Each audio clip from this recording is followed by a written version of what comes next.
Welcome to the Digital Amateur Television Experimenters Night. This is VK7OTC, the club station of the Radio and Electronics Association of Southern Tasmania.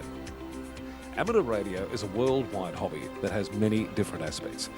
Digital television is just one of the many modes and areas that are covered. Maybe you're interested in becoming involved in the DATV Experimenters Nights. Do you realise that you do not have to be a radio amateur or need any ATV equipment to participate anywhere in the world?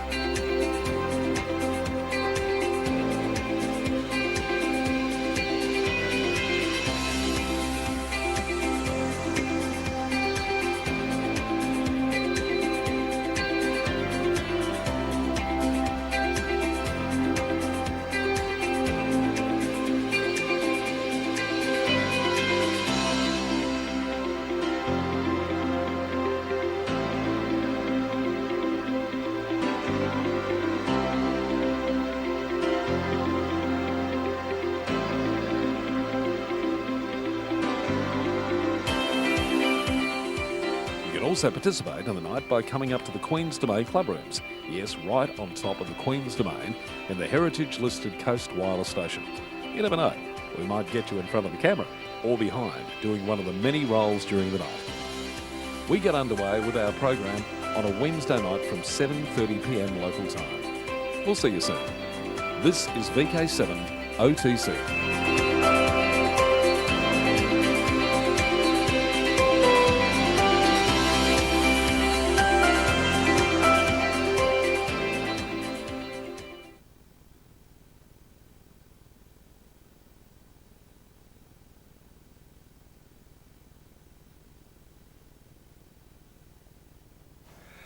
Alright, this is VK7OTC, the club station of the Radio and Electronics Association of Southern Tasmania with our DATV Experimenters Night, and I've got Richard, VK7ZBX, in the studio. Hello. Hey, Justin. How you going? Mate, I'm fine. Living the dream? Fantastic.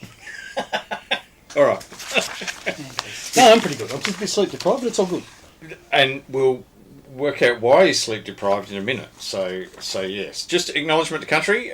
In recognition of the deep history and culture of this island, we would like to acknowledge and pay our respects to all Tasmanian Aboriginal people, the traditional owners upon which the land on which we actually present tonight. So yes. So now, Richard, you've been doing some exciting stuff with your 1.8 metre 10 gig dish. Yeah, I have. Been making a few contacts. So the moon's been drifting slowly northwards over the last week. Okay. In readiness for the ARRL EME contest. It's on this weekend of for course. 23 centimetres and below. So 23 centimetres, yep. 900 megs, I suppose, 70 centimetres. Okay. Unfortunately, don't have the ability to do that. But there's been lots of people getting all their gear sort of already, and a few of them have got their 10 gig systems going. So I randomly woke up at 4 o'clock in the morning, as you do. Randomly, yeah, right. And what's Ellie think of this? She brought me coffee and toast this morning. She's a keeper, that girl. Definitely. So it was a bit of a lucky dip, just get on the logger and just basically say the night before, look, I plan to be QRV from sort of 1700 UTC, and the beacon hasn't been on. Per's been working on the beacon. Yes. And this morning, it's working, and boy, is it working, as you know. But yeah, I worked quite a few stations that I worked before, but there's no such thing as, I'm not going to work in because I worked in before. Not on 10 gig. Yep, these are not working. That's the way it is. So I worked a heap of guys and a couple of the new initials. So a new guy in Germany and a new guy in Italy, which is really good. Fantastic. Yeah. Now, and the beacon. Oh. You've got some show and tell with the beacon. So Per's fixed was having some issues with the tracking of the dish that runs the beacon, and he sent a note to the MoonNet mail group to say he was going to fix it, and he's hoping to have it going. Well, he sent a note last night. Okay. It's hard you lose track of yesterday and last night between time zones and things. You sort of get on the logger and you're saying good morning to some and good evening to others and good morning yourself. So he said, yeah, I was going to have it going. So I got on this morning and worked worked one guy, and I said, "Oh, I'm not hearing the beacon." So I went away and sort of called CQ, and then someone piped up and said, "Oh, the beacon's on." So I just sort of tuned down, and it was really quite loud, and I got decoded at -6, which is really nice. So I got about 20 decodes in a row at sort of -6. Okay. And then went off and called CQ again and talked to another guy, and then sent some tests for Dennis G0 GLX OLX I think. OLX. Who's experimenting and getting some stuff working. So I sent quite a few CQs for him. Okay. Then I thought, I'll go back and have a listen to the beacon again. Well, I turned back to the beacon, and oh my goodness gracious, it was very loud. I think Per had the afterburner on, and he must have been running a little bit higher power than. So what sort of power are we talking? Look, I think the system's capable of a ludicrous amount. I think 600 or 700 watts, but I think I've heard him run into a 7-metre dish. You got to be kidding! So if you think the moon flickered last night, that's probably why. Or it looked slightly brown, you know. But I think I've heard him before running at about 120 or 150 watts. Wow. Okay. But this was 5 dB better than what I decoded it. So -1. Yeah, -1 decode. So 2 -1 decodes in a row. And the what you showed me earlier. Yeah. You can actually hear it. Oh, you can hear the tones. You can. I don't know how it'll transpose over. This is outrageous. Oh, they'll hear that.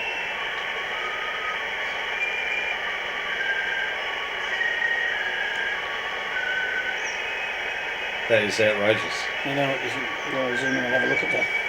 And the actual waterfall is absolutely rock solid. There might be a pan shot there where I go off to the screen. So that was if you go. Oh, I must have just. Oh, that's the IZ4. So that's. Yeah, if you scroll over a little bit to the left, just. Oh, thank you. Oh, here we go. Yeah. So that's the CW. You're kidding me.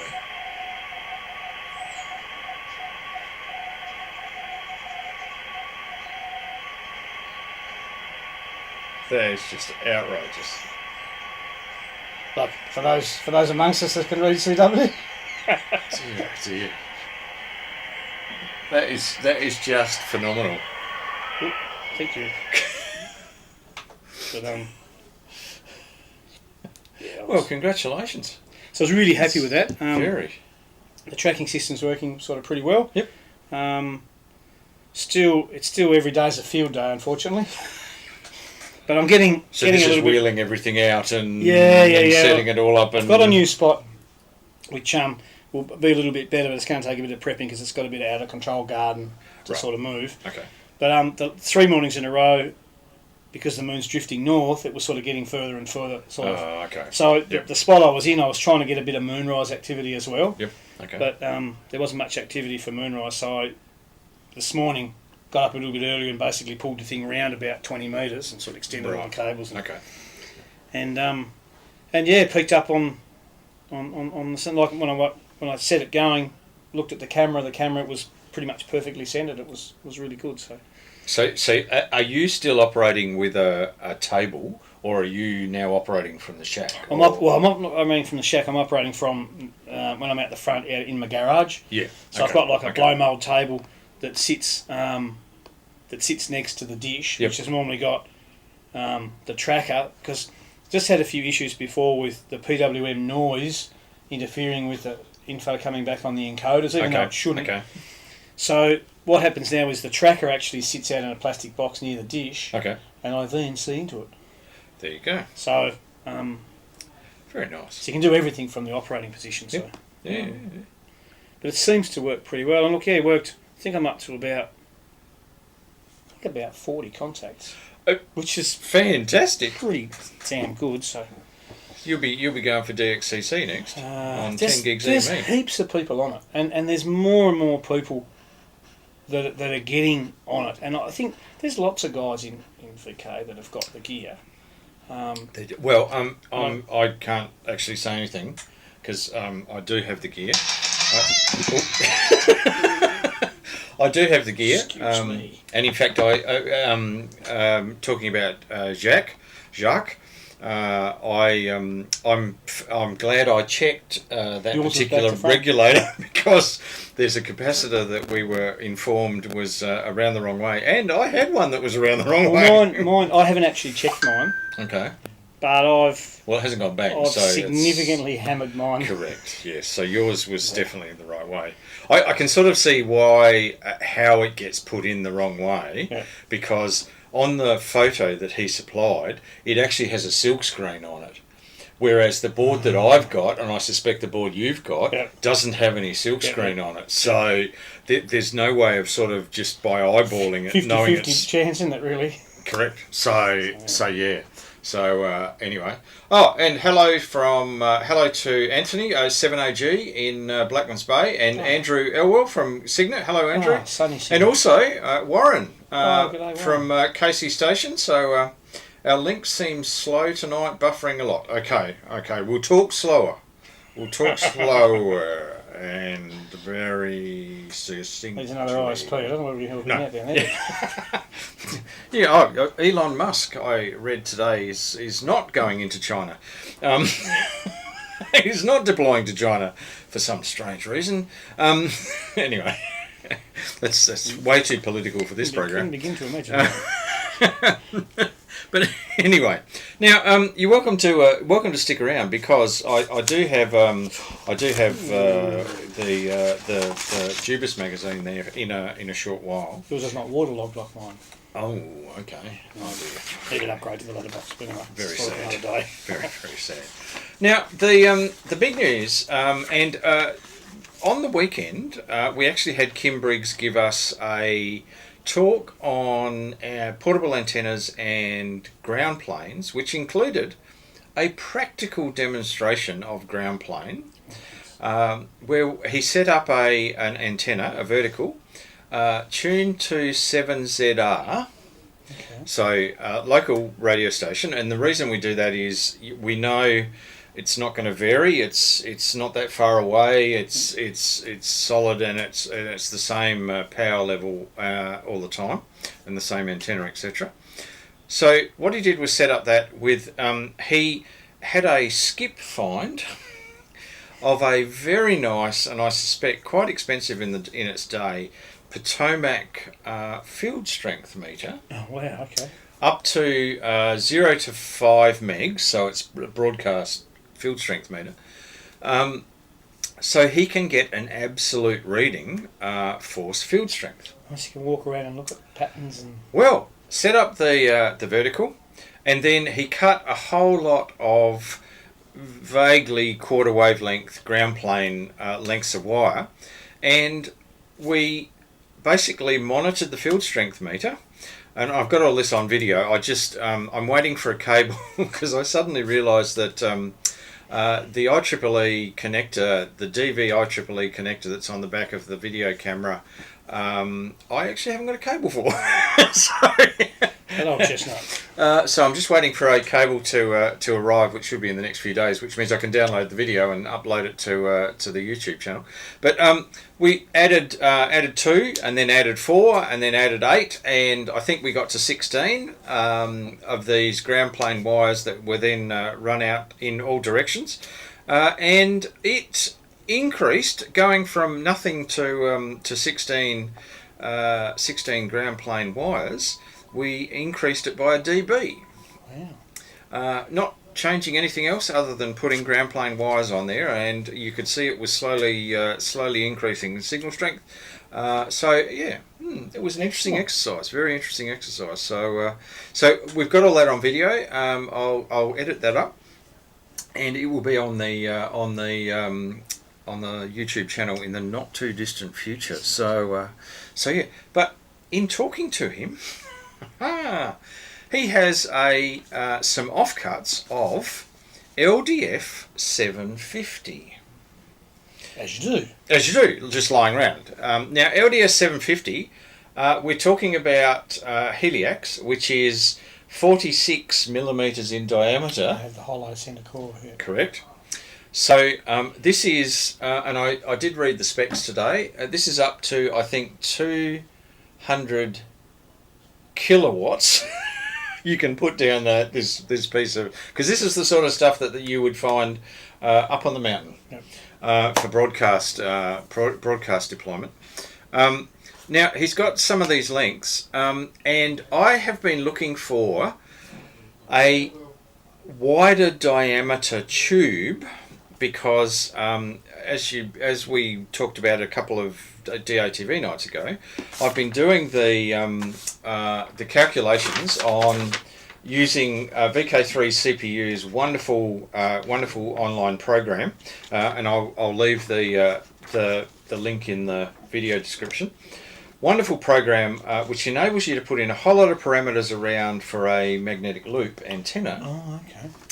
Which include obviously things like the diameter, the diameter of the actual loop, the size, the actual diameter of the loop material, and the type of the loop and what the loop's made out of and all sorts of stuff. As well as the resistance of the whole system and what the power that you're putting into it is and all sorts of things. And so what I've come up with is for the vacuum capacitor that I managed to get at the Meet the Voice, I have come up with a 1.2 metre diameter loop of the 46 millimetre material. Now this is going to take some interesting forming up because if you think about it, rolls. Well and truly, because this is pretty tight, although it's within spec. Yep, it's within spec of you. 600 mil radius. Correct, yeah. correct. So, I've been working with Kim around because at a 1.2 metre diameter loop, the circumference is it's just under 4 metres. So you've got 3.7 metres of actual material. The vacuum capacitor goes at the top, and what you're trying to do is get everything to the lowest, absolute lowest resistance that you can get it to increase the Q of the loop. And so we're talking silver soldering the connectors to the vacuum capacitor, actually silver soldering them onto the end of the heliax, and actually the designs I've seen, you actually drill a hole in it as well, and you silver solder the outside of the heliax, but you also silver solder the centre. Plug welded effectively. Correct. Yeah. And that's more for structural strength than anything, because all your currents are on the outside of the loop. And all the weight of holding it together. Correct. And the last thing you want to do is basically rip the vacuum capacitor apart. Exactly right. So I'm given the cost of vacuum capacitors, but also they're not really made to be structurally strong in a sideways sort of force arrangement. So I think I've nutted all of that out. So what that gives me with the vacuum capacitor that I've got and the size of the loop that I've come up with, it gives me a 15 to 40 metre coverage. Yep. Because up at the 15 metre, so 21 megs, then you've got 18 megs as the WARC band. You've got 18. You've got 20, so that would be 14 megs. You've then got 30 metres, so 10 metres, 10 megahertz. Yep. And the next one is 40 metres, and at 40 metres you're right on the limit of the capacitor. Yep. So it's a 15 to 40 metre loop, which I'm happy about, because the two that I really want are 20 metres and 30 metres. Oh, yeah. They're the two that I really want. So anyway, so watch this space, because I now have one of the advantages of going to the wider diameter material is there's a whole lot of other things which work to your advantage and efficiency, and it also drops the voltage a little bit. So, because what you're talking about is kilovolts, and it peaks at about 4 kilovolts and then drops off around about that 40 meter area. It actually that voltage on the across the capacitor is actually up at about 4 kilovolts. Huh. So you need a vacuum capacitor that can take 4 kilovolts for a start, and then it drops off as you go down in frequency, and also drops off as you go up in frequency. So it sort of peaks in the middle. So that's the latest on the magnetic loop, and I'll put the link to the VK3 CPU calculator. But the beautiful thing about the calculator is there's a whole lot of sliders at the bottom of the calculator, like I showed a couple, and you can play with, like, what happens if I make the loop even, twice the size? What happens to all the other parameters? And all the other parameters adjust, and all of this starts to adjust and everything. So it's really nice to just play, and that's how I've come up with the design that I've got for the vacuum capacitor, and also a few other. For 100 watts, I reckon I can get it down to 0.1 of an ohm. I reckon I can get there by silver soldering and making everything out of copper and etc. etc. So but right at the moment we're trying to work out how we roll this loop. Yeah, what we have a club project of making a roller. A roller. So anyway, that's the loop. Now. Now, we'll do DUBUS first. Now, the big advantage with DUBUS, actually, is... Let me zoom out here a little bit. Now, this is the DUBUS... now, it's the 50th year of DUBUS, and this is third quarter, number 51. Now, the big thing here is, it features on the front cover, it's got the novel feed for QO100, the satellite here, in this offset feed dish, and then down the bottom it's got David Minchin VK7KB's 122 gig transceiver, including David's 3D printed case for it, and his 3D printed mounting arrangement. Yeah. So I'll show. Here we go. This is very, very, very cute. Pretty flash. Very cute. So this is the article. Now, for those who don't know, DUBUS is a bilingual magazine. So the articles are in both English and German. And I've noticed they've alternated. They've started to alternate the magazine. It was used to be all English, correct, and then German. Yeah. So now some of them are actually in German with the accompanying pictures, and then you get the English version of it. So fantastic. So this is the article by David VK7KB. You can see the little mounting arrangement there. It is most of the magazine, actually, this because it goes through all of the PCB, it goes through all the mechanics, it goes through all of the circuit diagrams are all here, as well as all of the PCB layout.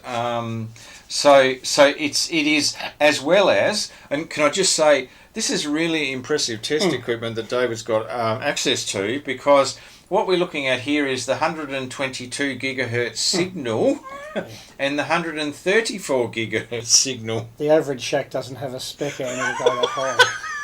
So I'm just very impressive, but it's also David's in the business. So as well as all of the bits and pieces, the beautifully polished dish that he uses, and the Cassegrain feed that he uses on the dish. So it is very impressive, and as I said, most of the DUBUS magazine. So let me just turn over the page, because there was a couple of others that I was just going to highlight here. Now the next article in here is by Paul Wade, who is W1GHZ. Now we've met him. Yeah. We've met Paul Wade. We had a very enjoyable dinner up at Rex's with Paul. Now, Paul's a very practical guy. If you've read any of his articles, very into giving you all the detail around how you actually build this. So what he's talking about here is waveguide matching plates. So if you've got different types of waveguide, and I'll just flip to the last page here because there's a wonderful little It talks about his W table. 75 to... Correct. Yeah. So going from things like W90 to W75, W112, WR42 to WR28, and WR28 to WR19, and how you actually do this. And you can see here he's got a whole lot of these different matching plates that he's actually made up, and he talks about the tolerances of each of the waveguides and how you actually set them all up and all sorts of stuff. So all the way up to I think 47 gigs and above. So in true practical pretty amazing Paul Wade style. So now the other one I was going to. Should we send them back, Kevin, after they broke our record? Kevin, yes, that was We're it. not bitter at all. No. 3.4 gig aircraft enhanced. Yeah, so he now in the scheme of things, he was getting a bit of help from the aircraft. Yeah. So you know. I suppose we got a bit of help from a duct. Oh well, yes, yeah. So now somewhere in here. Sorry, I just got to find it. Oh, here we go. So in the back of the magazine, there are all of the reports from different regions of the world, and in the VK and ZL report, there is a report. It's an awful lot of words, but a report from VK4UH, which is Dr. Kevin, portable to VK4AFL, which is the club station up there. 3.4 gig, 9 centimetres, Q65 success, over 524 kilometres via aircraft enhancement propagation. So the record's been broken on 3.4 gigs. So that's the challenges are up. Now Kevin is coming down to and actually giving us a talk to the conference. So we can catch up with Kevin. And potentially, we won't get any more than 524 unless we can get it to the mainland via aircraft enhancement of something flying between here and, I don't know, Sydney or something like that. Yeah, maybe. But anyway, so that's DUBUS Magazine. If you're interested in microwave experimentation, this is the magazine. So there you go. So yeah. Now you can disappear if you like. Thank you very much. Like to send another given lucky. You were up at 4 o'clock. Yes. Very embarrassing going to sleep in the studio. Thanks, Justin. Thank you, Richard, and congratulations. Thanks. Fantastic. So the other one, Low Key Magazine. Low Key Magazine. Let's go that way. Low Key Magazine, the magazine of the VK QRP Club in Australia. This fantastic magazine, if you're into home brewing, if you're into QRP, fantastic source of ideas, circuits, etc. The QRP Club, the princely sum of $15 a year will get you one of these every couple of months, and it's a great little magazine. VK3VB features on the front with his 10 Tech Argonaut. And key and a little ATU and power meter. So absolutely, the 10 Tech Argonaut 5 for QRP CW is one of the articles in there. Preparing for spring, which is 5 tips for QRP DX. Down to earth portable operation. Now I'll just head to that particular article because it's a wonderful little article.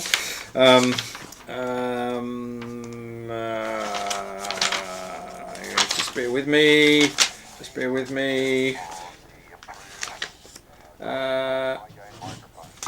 Now, the Prepare for Spring 5 tips for QRP DX, which includes Peter Parker there with his hexagon magnetic loop antenna, or his octagon. No, maybe it's an octagon. 1, 2, 3. No, it's an octagon antenna.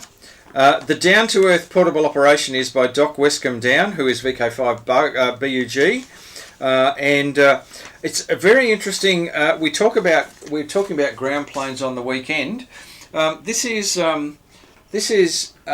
Doc's idea for ground planes. What he does is instead of laying the wire out, he creates what he calls the core flute ground pads in three directions that he lays at the base of the vertical or the helical that he operates, and there have been a few designs of that particular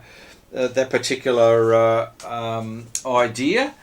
Here's him operating in a backyard, and you can see, if I zoom in here, these are his ground plane that are all woven into these plates, which he connects together and lays around the. He's got a magnetic loop here, antenna, yeah, interesting, absolutely fascinating idea. So anyway, that's Low Key Magazine. There's Chris Thompson, VK1CT's amateur radio crossword in the back. There's always one of those, and some for sales and wanteds, and the club frequencies, and the Low Key calendar, etc. And there's a wonderful at the end from VK3YE Peter Parker, a portable QRP checklist.